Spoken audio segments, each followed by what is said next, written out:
오늘은 어떤 키워드 꼭 확인하고 넘어가셔야 될까요? 오늘장 랭킹5에서 체크하고 가시죠. 두 분의 조언 오늘 들어볼 겁니다. ISN 이지원 대표, 차영주 MTN 전문위원 나와주셨습니다. 두 분 어서 오십시오. 안녕하세요. 자, 오늘 5개 키워드 준비가 되어 있습니다. 오늘은 시장 질문과 더불어서 전략에 대한 힌트들을 중심으로 이야기를 꾸려갈 텐데요. 아래쪽부터 열어보도록 하겠습니다. 시장이 이전 2011년과 비교했을 때 그만큼의 출렁거림이 있는 것은 아닙니다만 지금 변곡점인지 어떤 주의 신호에 주목해야 되는지 많은 분들 주목하실 것 같아서 첫 번째 질문으로 시장 이야기 해보도록 하겠습니다. 이재원 대표님께 먼저 질문을 드려보도록 할게요. 현재 시장 상황을 보면은 환율도 그렇고요. 외국인 쪽의 선물 수급도 그렇고 우려할 만한 사항들을 충분히 있다라는 생각들도 많이들 하실 것 같아요. 어제 그리고 오늘 오후 분위기 어떤 포인트에 주목을 할 필요가 있을까요? 일단 이제 단기적으로 피치 사이에 미국 신용 등급이 강등되면서 미국도 그렇고 글로벌하게 하방 압력을 좀 받고 있습니다.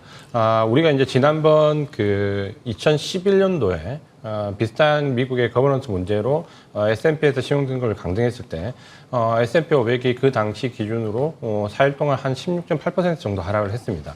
상당히 이제 낙폭이 컸었는데 그때를 우리가 한번 상기시켜 보면 단기간에 낙폭은 굉장히 크게 나왔지만 조정은 아주 짧은 기간에 마무리가 되었고 물론 이제 이후에 기간 조정 기간이 조금 있었지만 실제로 낙폭에 대한 기간은 짧게 마무리가 되었고 거기가 오히려 시장의 바닥을 형성하면서 이후에 상당히 큰 폭으로 상승했던 구간이 지금과 이제 좀 유사한 부분이 있습니다. 그러니까 결국 우리가 지금은 단기적으로 하방 압력을 좀 받을 수 있고 특히 모멘텀을 좀 상승했던 종목들, 우리로 치면 뭐 2차 전지라든지 미국의 AI 반도체에 관련된 종목들, 이런 종목들의 차익 매물이 충분히 나올 수 있는 구간입니다. 다만 이제 이 차익 매물이 나온 이후에 시장이 완전히 추세가 하방으로 전환될 것이냐 본다면 지금은 이제 지표가 하방으로 전환되기가 상당히 어려운 구간입니다. 그러니까 우리가 금리가 인하되는 시점에 추세가 하방으로 전환될 수는 있겠지만 그 전까지는 일부 조정을 좀 받더라도 이걸 추세적 전환으로 좀 판단하기는 어렵습니다. 그렇게 본다면 오히려 조정 기간이 단기간 소나기가 좀 강할 수도 있겠지만 이 소나기를 좀 피했다가 오히려 주도 섹터의 종목들을 저가에 한번 매수해보는 전략도 상당히 괜찮습니다. 그렇게 본다면 시장을 단기적으로는 소나기를 좀 피해야 되는 리스크 관리 구간으로 좀 인식을 하시고 전반적으로 중장기적으로는 오히려 조정을 활용해서 조정을 기다렸다가 물량을 조금 확대해 나올 수 있는 계기로 삼는다. 이렇게 말씀을 드리고 싶습니다. 그럼 대표님 지금 흔들림이 나오고 있는 좀 큰 종목군들도 분명히 있잖아요. 소나기는 피하자라고 말씀해 주셨으니까 지금 덥석 잡으라는 힌트를 주신 건 아닐 거고 그러면 어느 정도의 흐름이 나와야지 이제 조정의 마무리, 소나기는 지나갔고 이제 해가 뜨기 전에 지금 진입할 시간이라는 진단을 하실 수 있을 걸까요? 우리가 이제 지난번 미국의 그 신용등급 강등 사례를 보면 가격 조정은 4일, 그리고 기간 조정은 2달이었거든요. 그러니까 어떻게 보면 기간 조정까지 포함하면 기간이 상당히 길어지는데 가격 조정만 놓고 본다면 불과 일주일이 되지 않습니다. 그렇다면 이 하락이 단기간에 짧고 굵게 나올 수 있다. 이거는 우리가 이제 외국인 수급을 보더라도 충분히 좀 인지를 할 수 있는데요. 여기서 외국인들이 대하는 이 조정장에서의 그 대응은 주식 매도 물량이 사실 별로가 없습니다. 콜피 시장에서 어제 오늘 보면 매도 물량이 순매도 물량이 뭐 1,000억 내외도 되지 않는 이런 정도였고 다만 어제 오늘 선물 매도 물량이 상당히 많습니다. 그러니까 선물은 매도하는데 주식은 매도하지 않고 옵션에서 특별한 움직임이 없다라고 본다면 외국인들은 이 조정을 단기간에 좀 강할 수 있지만 며칠 가지 않는다 이렇게 인식을 좀 가지고 있다라고 보시면 될 것 같고요. 다만 이제 우리가 걱정해야 될 부분은 추세적으로 하락하지 않는다라는 거는 이제 우리가 보는 그 주도 섹터의 주도 종목을 얘기하는 거고 예를 들어서 여기서 차익 매물이 쏟아지는 완전히 하방으로 전환될 수 있는 종목들은 주도주가 아닌 종목들에서는 상당 부분 나올 수 있습니다. 그러니까 이 판별의 기준은 외국인 수급이 매도로 돌아서는 종목과 돌아서지 않는 종목 극단적으로 이렇게 한번 나눠서 생각을 해보시는 게 좀 좋을 것 같습니다. 전체 시장뿐만 아니라 개별 종목에 한해서도 외국인의 방향성을 주목해보자라는 힌트도 함께 주셨습니다. 시장에 대해서 위원님의 힌트도 좀 들어보도록 할게요. 위원님 어제 그리고 오늘입니다. 오늘 2600선도 흔들리고 900선도 이탈되기도 했습니다만 지금은 회복이 됐거든요. 여기에 의미 부여를 해도 될지 그리고 흔들림이 큰 종목에 대해서 좀 나뉘잖아요. 어떠한 대응법 필요할지 또 고민 함께 해주세요. 일단은 지금 뭐 미국에서 신용등급 하락이란 이슈는 우리가 이제 생각지도 않았었던 돌발 악재가 하나 터진 거죠. 근데 돌발 악재를 소화하는 미국 시장을 놓고 본다라면 이 돌발 악재에 따라서 미국 시장의 변동성이 커졌느냐 아니면 변동성이 생길 만한 요소에서 이 돌발 악재 발생이 하나의 어떤 뭐 트리거가 됐느냐 이 부분으로 한번 좀 봐야 될 것 같아요. 이전 대표님 말씀하신 것처럼 2011년에도 이와 비슷한 상황이 있었습니다. 그때는 굉장히 큰 충격이 있었고요. 그런데 증권가나 월가에서 지금 빠르게 보고서를 내는 것들을 보게 되면 그때와는 좀 상황이 다르다라는 몇 가지 요소들이 있습니다. 물론 이제 그때 같은 경우는 우리가 이제 잊고 있었으면 유럽 문제도 있었고요. 일본에 이제 지진도 있었고 몇 가지 또 상황들이 있었죠. 가장 큰 것은 첫 번째 신용등급이 하락됐다라는 그 이벤트 때문에 미국에 대한 어떤 통화에 대한 안전성에 대한 우려감들이 굉장히 컸었어요. 야, 이제 미국 통화도 신용등급이 떨어져? 그럼 미국 국채를 보유 안 해야 되는 거 아니야? 라는 우려감이 있었습니다만 지나고 나니까 아무런 영향이 없었다라는 거죠. 그런 것들에 대한 학습 효과 때문에 이제 미국의 신용등급이 떨어진다 하더라도 미국의 기축통화로서의 지위는 흔들림이 없다. 그게 바로 채권 시장에서 바로 금리로 반영되는 거 아니겠습니까? 그렇기 때문에 어제 미국 시장의 그러니까 오늘 새벽에 끝난 미국 시장의 하락 이것을 봤을 때 3%라는 숫자, 필라델피아 반도체 지수, 나스닥 지수를 봤을 때 2%라는 숫자는 굉장히 커 보이긴 합니다만 그동안의 미국 시장이 올라온 것에 비한다라면 그렇게 크지 않을 수도 있죠. 요 2라든지 3이라는 숫자만 놓고 보면 굉장히 커 보일 수 있습니다만 그동안 올라온 게 엄청나게 큰 상황이기 때문에 자 정리하자라면 시장이 한번 조정을 받아야 될 시점에 어떻게 보면 우리 속담에 그런 게 있죠. 울고 싶을 때 뺨 때린다라는 경우로 그러한 것을 빌미로 해서 조정을 좀 받지 않았는가. 그렇기 때문에 우리 시장이 나름대로 견조하게 버티고 있는 하나의 현상이 아니겠나 싶습니다. 또 한 가지 우리가 봐야 될 현상은 지난달 말부터 미수가 급증했다라는 겁니다. 지금 이제 우리가 볼 때는 이제 신용잔고가 20조를 넘어섰고라는 것들 때문이지만 최근에 신용이 늘어난 거는 이렇게 위험 부담이 되는 건 아니죠. 근데 우리가 CFT 계좌에 대한 문제가 생기면서 CFT 계좌의 이제 그 규제가 강화되면서 지난달 말부터 하나의 현상인데 미수가 일평균 7천억이 유지가 된다는 거죠. 매일 7천억이 발생한다는 것은 매일 7천억을 상환해야 된다는 얘기예요. 단기적으로 무조건 청산해야 된다라는 거죠. 그런 것들이 어디에 들어가 있느냐? 많은 분들이 얘기하는 게 주도주군에 들어가 있을 거다라고 보는 거죠. 그렇기 때문에 변동성이 큰 겁니다. 따라서 지금 시장은 일단 미국 시장의 영향에서는 조금 냉정해질 필요가 있다고 보고 그러면 변동성이 큰 주식, 주도주들이 밀릴 때 사야 되느냐라고 봤을 때는 현재 지금 지난달 말부터 발생된 미수가 주가가 빠지게 되면 강제 청산을 당할 수밖에 없거든요. 이거는 며칠 동안 이루어질 수밖에 없습니다. 저는 다음 주까지는 이러한 현상들이 만약에 다음 주도 7천원 유지된다? 그럼 또 다음 주까지 기다리셔야 됩니다. 그렇지 않다라 그것이 줄어들 때까지는 조금 상황을 이해해 주셔야 된다. 수면 아래 지금 미수금이라는 엄청난 폭탄이 잠재되어 있다. 이렇게 말씀드릴 수 있겠습니다. 알겠습니다. 어떤 포인트 봐야 되는지에 대한 추가적인 조언까지 들어봤고요. 키워드 들어가서 조금 더 아이디어 본격적으로 알아보도록 하죠.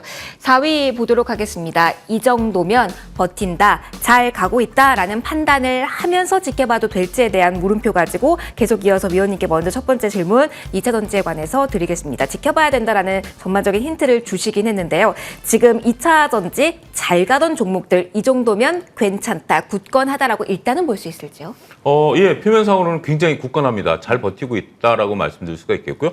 저는 두 가지 관점이 다 접근이 가능하다라고 보여집니다. 지금 2차 전지 같은 경우 변동성이 있습니다만 에코프로 같은 경우 이제 오늘 나온 기사를 보게 되면 최근에 개인들의 평균 매수 단가가 100만 원을 넘었다라는 그런 기사도 있었어요. 오늘 나온 기사인데 그거는 이제 어느 시점을 기준으로 계산하냐 달라지기 때문에 뭐 특별히 중요한 건 아닌 것 같아요. 어찌 됐든 뭐 그 위상에 있으니까 불안감을 느낄 건 아니죠. 지금 차트만 놓고 보더라도 굉장히 강하다라고 말씀드릴 수가 있겠죠. 반면에 이렇게 지금 2차 전지에 대해서 관심을 많이 가지시고 정말 유튜버에서 절대적으로 얘기하시는 분이 있음에도 불구하고 이렇게 변동성이 생긴다라고 보면 이것도 굉장히 약한 거예요. 그죠? 불과 우리가 지난달 중순까지만 보더라도 2차 전지는 명불허전이었어요. 어느 누가 2차 전지에 대해서 안 좋은 얘기를 해도 2차 전지는 올라갔어요. 근데 지금 좋게 얘기하시는 분들은 여전히 좋게 얘기합니다. 그럼에도 불구하고 변동성이 생겼다는 거 아니겠습니까? 양면성이 이제는 다 존재하기 시작했다라고 봐야 될 것 같아요. 하지만 2차 전지는 쉽게 사그라들지는 않는다라는 것은 우리가 인정해야 될 것 같아요. 그래서 아직은 방향성이 위로 간다, 아래로 간다 예단하기 어려울 것 같고 가장 베스트 저는 시나리오는 이렇게 옆으로 기는 겁니다. 기간 조정은 그만큼 종목이 강하다라는 것을 역설적으로 표현해 주는 거거든요. 왜냐하면 매도하고 싶은 분과 매수하고 싶은 분들이 부딪히는데 기간 조정은 매수자 우위 시장이다라는 거예요. 그렇기 때문에 기간 조정이 길어질수면 향후 더 상승할 수 있는 여력이 생기고 만약에 가격 조정이 생긴다라면 단기 변동성이 커질 수 있기 때문에 이건 정말 하루하루 지켜봐야 되는 상황이 아니겠나 싶습니다. 궁금해하실 2차 던지 추가로 질문 이어가도록 하겠습니다. 이재환 대표님께 드려보도록 할게요. 사실 오늘 2시부터 LNF 컨콜이 예정이 되어 있어서 숫자 나오면 추가적으로 더불어 질문을 드리려고 했는데 아직까지 수치가 나오질 않았습니다. 일단 LNF 개별적으로 가진 그 모멘텀을 가지고 전반적인 시장 이야기를 또 한번 해보도록 하죠. 사실 LNF에 관해서 많은 분들이 7월 말부터 관심을 보이셨을 겁니다. LS와 더불어서 가진 모멘텀에도 계속 주시를 하고 있고요. 덜 오른 종목에 대해서 지금 이렇게 2차 전지가 버티면서 조정을 견뎌내고 있는 종목에 대해서 관심을 가져도 될지요? 일단 이제 2차 전지가 그 실적이 좀 객관적으로 말씀드려서 중요하지가 않습니다. 그러니까 지금 2차 전지의 모멘텀이 실적 기반으로 나온 거라면 실적의 발표에 따라서 굉장히 등락의 차이가 나겠지만 사실 2차 전지 실적이 2분기 실적이 예상한 만큼 그렇게 썩 좋지가 않습니다. 다만 이제 실적보다는 수급 논리에 지금은 몰입이 되어 있기 때문에 결국 공매도 환매 사이에 힘겨루기가 왔다 갔다 하면서 변동성이 확대되는 부분이기 때문에 만약에 이제 그렇다한 수급 논리로 본다면 오히려 만약에 짧은 변동성의 확대를 노리는 전략이라면 오히려 가장 강한 종목을 선택을 하셔야 됩니다. 그럼 예를 들면 에코프로를 가지고 짧은 단기 매매, 변동성 매매를 한다는 것과 LNF를 가지고 한다고 본다면 사실 실적을 놓고 본다면 LNF가 장기적으로 위에 있을 수도 있겠지만 지금으로서 변동성 매매는 오히려 에코프로가 좀 더 개인들이 접근할 수 있는 디딤돌이 좀 됩니다. 이제 그걸 본다면 2차 전지 소재를 가지고 좀 덜 올랐던 종목을 찾는 것은 제가 볼 때 오히려 더 리스크할 수 있고요. 이런 변동성이 확대되는 구간에서도 특별하게 가격이 많이 올라가지 못했다라고 한다면 모멘텀이 오히려 줄어든다라고 좀 파악을 하시는 게 맞습니다. 지금 현재 이제 이번 실적 시즌이 지나고 나면 아마도 2차 전지 변동성이 절대 뭐 하루에 뭐 급락을 해서 마무리되거나 이렇게 되지는 않습니다. 좀 전에 위원님이 말씀하신 것처럼 변동성은 계속해서 아래 위로 흔들면서 확대가 될 것이고 이게 이제 우리가 기술적으로 얘기하는 추세적으로 확장이 아니라 변동성이 확산되는 개념이죠. 그러니까 저점 고점이 불규칙하게 나올 건데 여기서 우리가 이걸 추세적 혹은 합리적 실적 기반으로 대응한다는 건 좀 불가능할 것 같고요. 모멘텀을 좀 따라다니는 부분이라면 오히려 가장 강한 종목 위주로 지금 대응을 하시는 게 맞다라고 좀 보여지고 지금 현재 2차 전지의 실적이나 펀더멘탈을 가지고 중장기적인 부분을 이야기하는 것은 제가 볼 때 크게 의미가 없고 도움이 되지 않는다라고 말씀을 드리겠습니다. 알겠습니다. 그럼 다음 키워드 넘어가서 추가로 여기에서 논리적인 이야기를 또 이어가 보도록 하죠. 자, 8월 주도주 예약하고 저희가 물음표 달아놨습니다. 지금까지는 호실적이라는 키워드까지 안고 있는 제약바이오주인데요.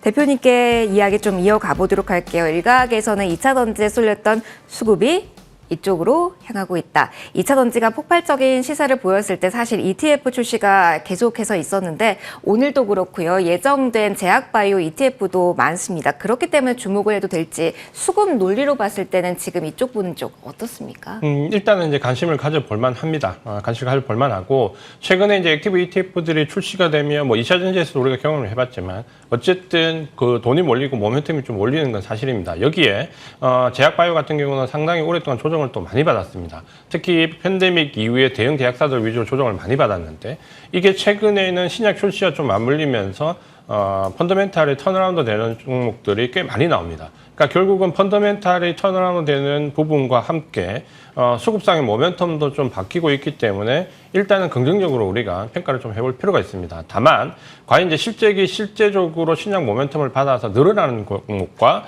단순하게 모멘텀에 기대어서 주가가 올라왔던 중소형 종목들은 좀 구별을 해볼 필요가 있습니다. 그러니까 이런 현상은 이번뿐만이 아니라 이전에도 팬데믹이나 특히 팬데믹에 준하는 그 부분이 돌았을 때 대부분 대형 제약사들이 그 당시에 굉장히 힘겨워하다가 팬데믹이 종료된 이후에 주가가 급등했던 사례가 상당히 많이 있습니다. 그러니까 그걸 참고해 본다면 올 하반기와 내년 상반기에 오히려 신약 모멘텀을 받아서 펀더멘탈이 좋아지는 종목들, 대형 제약사 위주로 관심을 충분히 가져볼 만하다라고 말씀을 드리겠고 특히 우리가 잘 알고 있는 삼성바이오로직스나 셀트리온은 지금 현재 펀더멘탈보다는 경영상의 문제가 좀 더 이슈화 되고 있지만 이쪽 바이오시밀러 쪽에도 신약 출시와 관련된 부분에서 우리가 충분히 좀 관심을 가지고 주목을 해볼 필요가 있다라고 말씀을 드리겠습니다.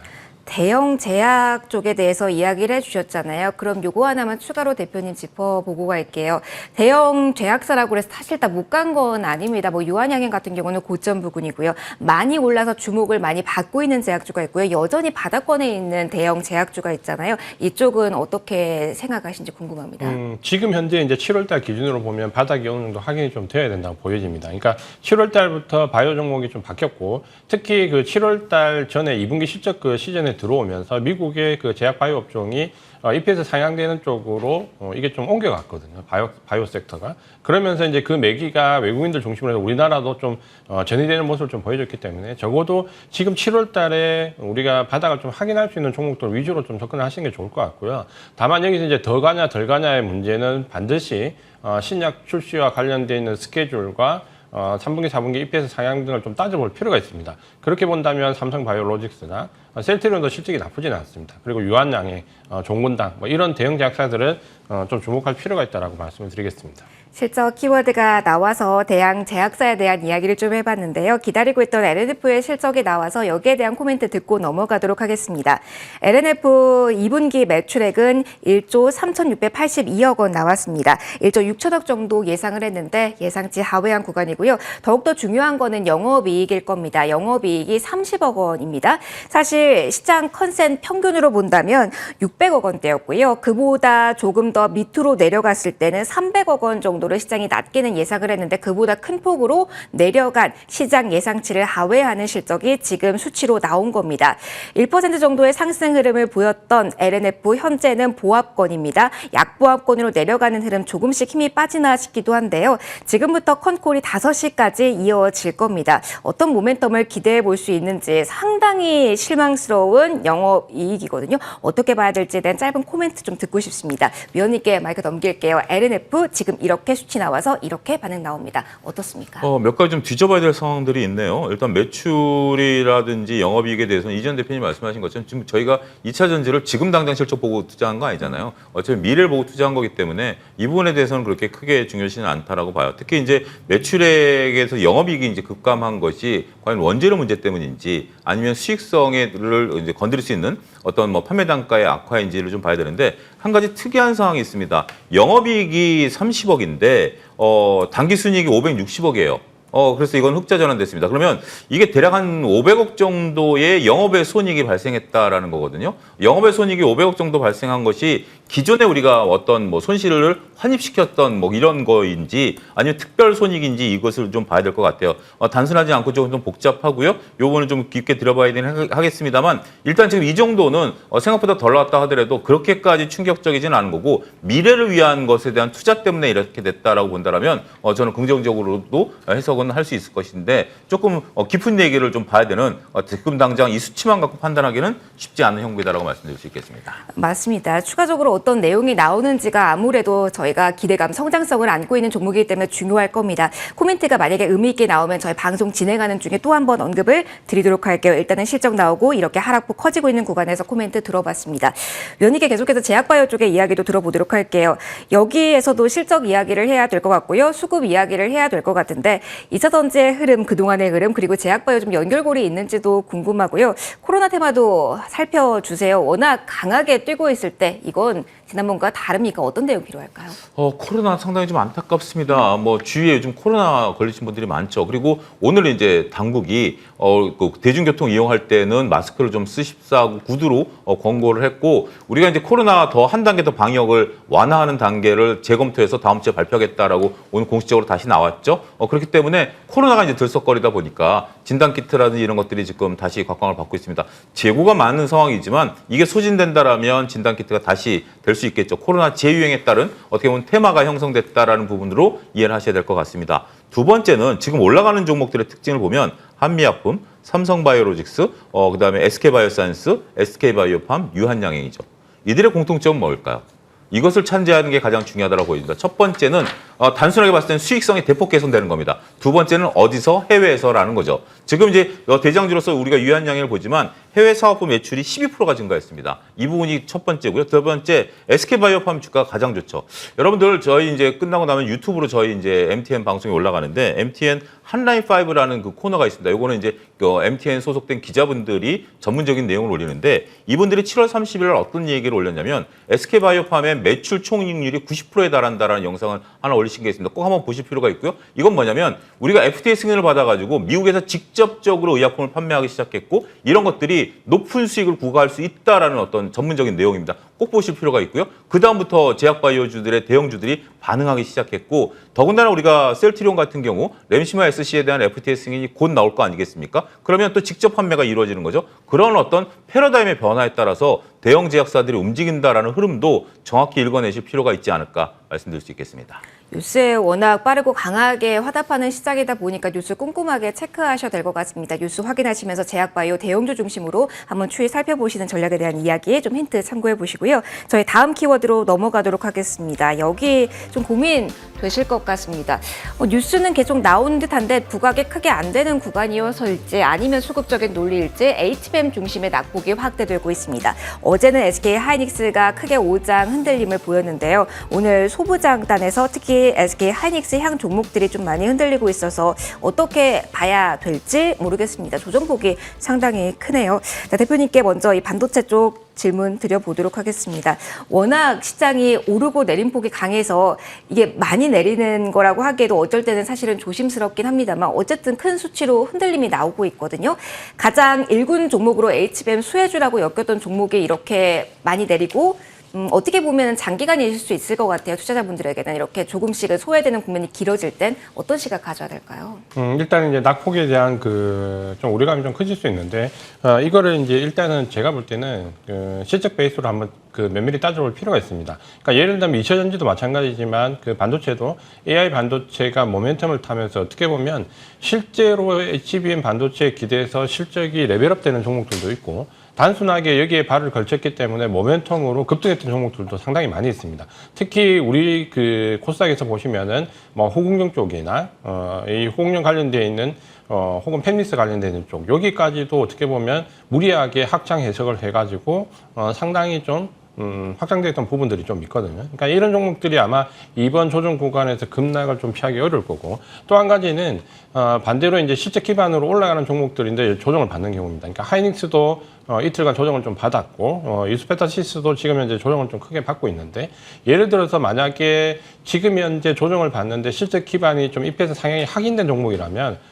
오히려 저는 이번 조정을 활용해서 조금 매수해볼 필요가 있다고 봅니다. 물론 이게 지금 현재 떨어지는 칼날을 지금 바로 당장 잡을 수는 없겠지만 우리가 이번 조정 구간에 만약에 미국 신용등급 관련된 부분이 빌미가 되고 있다라고 하면 이게 제가 볼 때 조정 구간에 일주일을 넘지 않을 것 같습니다. 그러면 이 정도 기간을 조금 기다렸다가 오히려 이번 구간에서 AI 반도체 실적이 상향되는 종목들, 하이닉스 필터에서 이런 종목들은 오히려 한번 매수를 해볼 가치가 있다. 다만 제가 이제 이전에 AI 반도체가 상승할 때 좀 경고성 멘트를 드렸던 부분이 호국용 관련된 부분에서는 상당히 거품이 있다라고 말씀을 좀 드렸습니다. 그러니까 이 거품이 있는 종목들은 이번에 아마 주가를 좀 회복하기 어려우거나 혹은 시간이 상당히 오래 걸릴 수 있습니다. 그러니까 이런 거를 좀 구분하셔가지고 EPS가 상향되는 종목들 위주로는 오히려 이번 조정 구간에서 조금 매수 대응을 해보고 반면에 이제 모멘텀을 올랐던 종목은 차익 실현해서 오히려 다른 쪽에 관심을 가지는 게 조금 더 낫겠다 이렇게 말씀을 드리겠습니다. 그럼 대표님 결론적으로는 SK 하이닉스를 필두로 해서 SK 향 종목은 주목해 볼만 하다로 정리를 해도 될까요? 그러니까 이게 또 약간 이제 거품이 있죠. 예를 든다면 SK 하이닉스나 이스페타시스 같은 경우는 실적이 어느 정도 검증이 됩니다. 다만 호국용에서 같은 하이닉스 계열이라고 해서 올랐던 종목들은 사실 실적을 담보하기가 상당히 어렵죠. 오히려 이쪽으로 본다면 오히려 하반기로 넘어가면서 삼성 계열 쪽에 오히려 HBM 반도체가 또 한번 주목을 받을 가능성이 있습니다. 만약에 모멘텀을 쫓아서 투자하시는 분이라면 오히려 하이닉스 계열의 종목에서 차익 실현을 하시고 삼성전자 계열로 옮겨가시는 게 맞을 것 같고 실적 베이스로 펀더멘탈 투자를 하시는 분이라면 그대로 하이닉스를 그냥 매수를 하시면 될 것 같습니다. 그럼 반도체에 대해서 위원님의 의견도 짧게 듣고 넘어가도록 할게요. 지금 자리에서 이런 조정 어떤 대응이 필요할지가 가장 핵심적인 질문이 또 한 번 될 것 같아요. 어떻게 할까요? 일단 후공정 주식들이 가파르게 올라왔기 때문에 조정을 받는 거는 어떻게 보면 하나의 필연적이다라고 말씀드릴 수가 있겠죠. 제가 보는 관점은 그렇습니다. 주식의 펀드멘탈과 기술적 분석을 저는 동시에 이제 해야 된다라는 측면인데요. 근데 특히 이제 이렇게 대중적으로 많이 알려진 주식 같은 경우는 저는 차트에 치중할 필요가 있다라는 거죠. 그런 것들이 다 차트에 녹아 들어가 있다라는 거죠. 뭐 예를 들면 2차 전지라든지 반도체 후공정이라든지 이런 것들이죠. 이런 것들이 대중들의 시각이 들어간 거지. 이게 밀리는데 이게 펀드멘탈이 좋은데 왜 밀려라고 보신다라면 그거는 시장을 오판할 수 있는 거다라고 말씀드릴 수가 있겠습니다. 조정이 일단 시작됐고요. 어디까지 될지는 모르겠습니다. 근데 한 가지 여러분들의 기준점을 말씀드리겠습니다. 이전 대표님 말씀하신 것처럼 지금 가장 HBM의 우리나라의 강자는 SK하이닉스죠. 그럼 SK하이닉스와 일하는 업체들이 이번에 SK하이닉스 2분기 기준으로 봤을 때 매출액의 20%를 차지했죠. 그러면 SK하이닉스가 HBM과 관련된 매출을 끌어당겼고 이들과 협업하는 업체들과도 이미 매출 연결성이 있다라는 거죠. 그러면 이번에 SK하이닉스가 늘어난 것만큼 뭐 전체적인 실적은 줄었지만 HBM이 늘어난 만큼 부품이나 소재 업체들이 따라올라오는 업체들이 있고요. 못 따라오는 업체들이 있습니다. 그거는 하이닉스가 HBM을 더 생산해도 추가적으로 늘어날 수 없다라는 결론을 도달할 수 있는 게 합리적 아닐까요?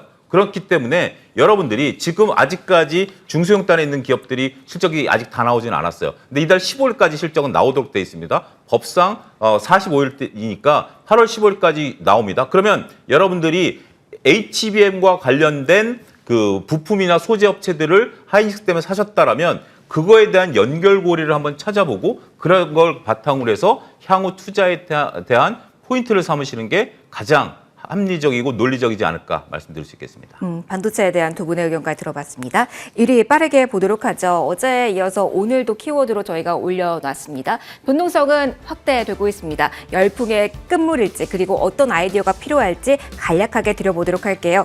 대표님께 질문 드려보도록 하겠습니다. 이주환 대표님 궁금해요. 이 초전도체라는 키워드를 가진 종목 열풍의 끝물일까요? 그리고 오늘 시장에서 종목을 보면 정말 1차 테마로 강하게 묶였던 종목이 변동성이 커지지만 여전히 상한가 진입한 종목 많은데 여기에서 곁다리로 올랐던 뭐 금속 관련주라든지 전선 관련주는 또 빠지고 있거든요. 이런 현상은 어떻게 봐야 되는지 팁 좀 주세요. 결국 이제 우리가 지금 테마를 인식해야 되고요. 이 전도체주를 가지고 뭐 지금 당장 어떤 뭐 상업화에 대한 그림이나 혹은 밑그림이나 지금 이제 그 보면 우리가 항상 테마를 움직이는 핵심 종목이 있고요. 관련된 종목이 있고 주변주가 있습니다. 요거 이제 확대했을 때 우리가 지금 최근에 보신 것처럼 LS 관련돼 있는 결국은 전선 관련된 초전도체 관련돼 있는 전선 뭐 이런 쪽으로 확대해서 가면서 관련주와 주변주로 이제 확산이 된 거죠. 그러다 보면 이제 주가는 빠지는 거는 항상 주변주에서 관련주에서 이제 핵심주로 넘어오는 거죠. 그럼 핵심주는 어느 정도 그 상한가를 유지를 하더라도 관련주나 주변주가 먼저 하락을 하게 되는 거죠. 이제 관련주나 주변주가 하락을 하기 시작하면 테마가 이제 어느 정도 사그라들 가능성이 좀 높은 거죠. 그러니까 그렇게 보신다면 이 종목을 가지고 이 섹터를 가지고 지금 현재 뭐 장기적으로 대응하기 어렵고 테마로 짧고 굵게 대응을 하시기를 권해드리겠습니다. 테마의 영역에서 테마적 이슈로 대응하자라는 이야기 해주셨습니다. 위원님도 짧게 의견 들려주시죠. 팩트 체크를 하면요. 과학 논문이라는 걸 여러분들 ABC를 보시면 과학 논문은 논문이 발표된 건 누구든지 검증 가능해야 됩니다. 근데 아직까지 검증 안 됐죠. 그게 첫 번째, 그게 팩트고요. 두 번째는 우리가 테마주를 이전 대표님 말씀하신 것처럼 핵심 종목이 올라가니까 이걸 못 사니까 주변들을 사는데 지금 주변들 다 밀리지 않습니까? 그럼 핵심주는 그동안 올랐죠. 부담감이 커지죠. 주변들을 밀리면 핵심주는 내일 어떻게 될까요? 그게 제 답입니다. 알겠습니다. 어떻게 오늘 오후는 반응을 해야 될지에 대한 팁을 드린 것 같네요. 저 1위부터 5위까지 여러 키워드와 함께 전략 힌트 들어봤습니다. 이제 원픽 들어볼 시간인데요. 오늘 시간 관계상 에이스는 못 갈 것 같고요. 이주환 대표님의 원픽만 좀 빠르게 들어보도록 하겠습니다. 대표님 원픽 소개해 주실까요? 네, 오늘 말씀드릴 종목은 바이오 종목의 삼성바이오로직스고요. 최근에 실적 발표를 했는데 상당히 괜찮았고 수급도 외국인 중심으로 많이 바뀌고 있습니다. 지금 유한양행이나 일부 이제 급등했던 종목에 비하면 아직까지는 바닥권이기 때문에 관심을 가져볼 만하다. 지금 가격대에서 진입을 하시면 될 것 같고요. 손절 가격은 70만 원 정도로 넣어주시고 목표 가격은 직전 고점이었던 95만 원대 말씀을 드리겠습니다. 알겠습니다. 간략하게 핵심만 이야기해 주셨습니다. 참고해 보시고요. 랭킹5 시간 오늘 여기서 마무리 짓도록 하겠습니다. 지금까지 차영주 MTN 전문위원 IS 이지원 대표 두 분과 함께 시간 꾸려봤습니다. 두 분 모두 소중한 말씀 고맙습니다.